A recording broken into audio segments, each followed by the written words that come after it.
Hi, everybody. Good morning, April. Good morning. It's great to be here today. I'm with April Parsons at the Housing Authority here in Connecticut, and we're actually here for an ISUG meeting, and April is the organizer of the Connecticut ISUG chapter.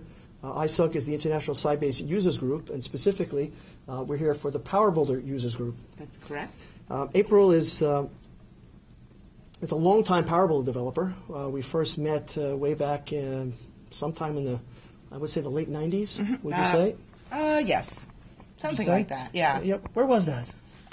It was in New York City, Manhattan, taking one of the site-based courses. Right. Probably like advanced controls. What it would have been like moving to PowerBuilder 8? Something like that, yeah. Well, April is one heck of a PowerBuilder developer, and I know that she's a leading-edge kind of PowerBuilder developer. I always meet her at the TechWave conferences. We catch up with each other, and we're always there learning about the latest and greatest technology.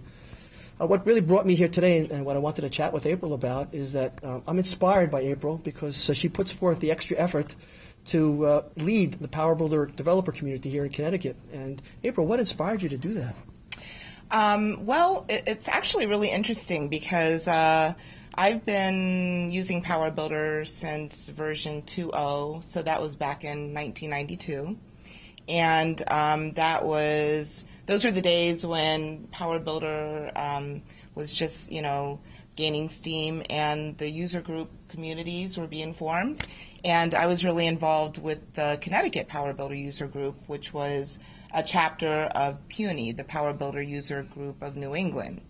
So, and we actually had done some meetings right here on site back in the early 90s. And interestingly, after getting involved with the Connecticut PowerBuilder User Group, I made some contacts, and through networking with some of these folks, I landed the job here. So I thought it was really interesting. I found that there was a huge benefit in having a group to network with, and as smart as we all are, we really need those resources to kind of bring everything together in terms of our knowledge base and our skill level. So I think networking is really, really important. Someone once observed to me that if you have a single pencil in your hand and you can very easily just snap it and break it, but if you take a whole stack of pencils and put them in your hand together, it's almost impossible to break all the pencils. Yeah, and that's kind of the idea about the community. Mm-hmm. The fact is that that you have the insight that you gained yourself by being a member of a community. It grew you professionally, but that you're the kind of person who really wants to go out there and help others. Exactly. So now I know that things were pretty quiet out here in Connecticut for a while. Can you tell me a little bit about how you restarted the organization out here? The reason I restarted it is that I was at the TechWave in Las Vegas back in 2008, and I made some contacts there. I was very excited because I met some people from Connecticut, and we kind of got to talking, and they didn't even realize that, there used to be a PowerBuilder user group in Connecticut. And so we thought, well, it would be a great idea to reform it for the benefit of the people that really can't get out to the national conferences, so that we would have a resource, right in our area that would bring people together and allow them to, just transfer knowledge and, network with each other. Who have you had invited to speak at your meetings? Well, I've had John Strano from Sybase. I've had yourself. Mm-hmm. I've had Armin Mazda from Appian. He was just here at our last meeting. And at tonight's meeting, we're going to have Jim O'Neill from Microsoft, who was a former Sybase employee, and he's going to be talking to us about cloud computing. Great. Have you seen new faces come to the meetings, or is it the same people coming all the time? I have.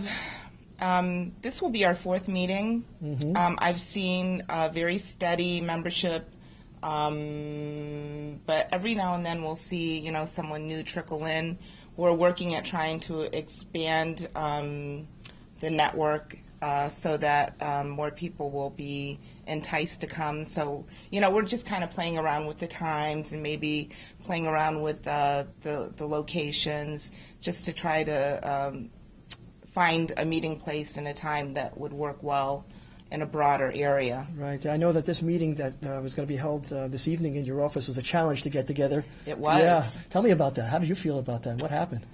With the snow? Yeah. Yes. Well, we've been having some ridiculous snowstorms, and it's just been one storm after the other. And our this meeting was actually planned for February 2nd, and we had another really great storm then. And as much as we really look forward to getting together, it's not worth risking our lives driving through that stuff. Great, great. April, thanks so much for chatting a little bit about your ISUG involvement. And just in closing, what would you tell other people who live in areas where there might be a lot of PowerBuilder developers about, how would you advise them about starting up an ISUG organization in their area? That's really easy. Go to the ISUG site, send, Cindy Bean or Mike Harold an email, and just let them know that you're really interested in starting up a user group, and they'll just, take you through the steps on how to do that. Great. Okay, so that's isug.com. That's right. And the people to contact will be Mike Harold and Cindy Bean. Cindy for Bean. North America, yes. Yes. Okay, great. Well, thanks so much, and good luck to you in all your endeavors.